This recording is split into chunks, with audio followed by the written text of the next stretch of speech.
Wesleyan College, our physics and engineering department takes advantage of our lab facilities, our well-equipped lab facilities, to do a hands-on approach with our students. My project is building a Tesla coil to replicate a magnetic field created by a planet. It's basically a device that creates high voltage, so I'm going to use its magnetic field and shoot radiation at it.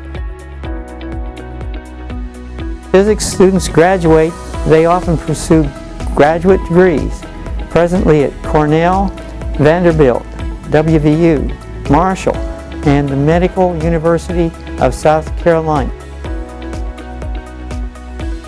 Well, I've always been passionate about physics, and my professors have helped me continue fueling that curiosity by actively challenging me to pursue growth every day and developing personal connections with us. Engineering students may enroll in our dual degree program where they spend 3 years here at Wesleyan and then they do 2 years at a partner university. We also have quite a bit of our students involved in extracurricular activities, and specifically our Space Club launches a payload every year on a NASA rocket. DC power supply that has a very high voltage, and it creates an electric field. Electric field creates a plasma, and the plasma has a lot of interesting wave properties that you can evaluate with some mathematics.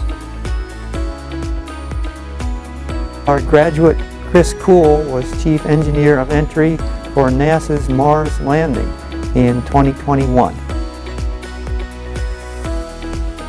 I would definitely recommend this to anybody because myself, I came in not really knowing much about physics, and my overall experience has been great.